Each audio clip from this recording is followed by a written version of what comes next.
नमस्ते बच्चों।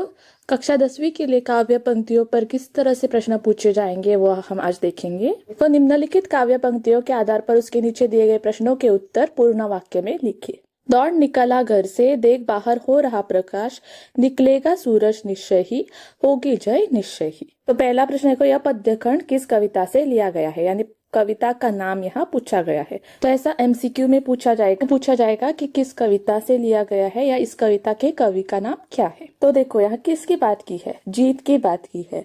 तो जब भी काव्य पंक्तियों में जीत, जय, निश्चय या प्रकाश, रात के दिन, धीरज, इन शब्दों का जब इस्तेमाल होता है तो किस कविता से है। तो इसका जवाब क्या है, यह पद्यखंड किस कविता से लिया है, धरे रहो धीरज।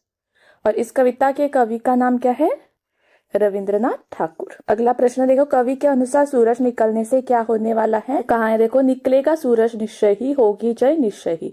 तो सूरज निकलने से हमारी जीत होगी। कवि के अनुसार सूरज निकलने से हमारी जीत होने वाली है। और आखिर में सूरज निकलने पर कवि हमसे क्या करने के लिए कहता है, को दौड़ निकला घर से, देख बाहर हो रहा प्रकाश, निकलेगा सूरज निश्चय ही, होगी जय निश्चय। सूरज निकलने पर कवि हमसे दौड़कर घर से बाहर निकलने के लिए कहता है। को काव्य पंक्तियां जो है वो 2 अंकों के लिए पूछी जाएगी। इन दोनों में से कोई एक प्रश्न पूछा जाएगा ही जाएगा। हर एक कविता में से आपको इधर कविता का नाम पूछा जाएगा या कवि का नाम पूछा जाएगा, दोनों में से एक पूछेंगे ही। उसके अलावा एक ऐसा जनरल क्वेश्चन पूछा जाएगा जिसका जवाब आपको पंक्तियों में ढूंढकर लिखना होगा। तो यहाँ से एक प्रश्न एमसीक्यू में होगा और एक प्रश्न आपको पूर्ण वाक्य में उसका जवाब लिखना होगा।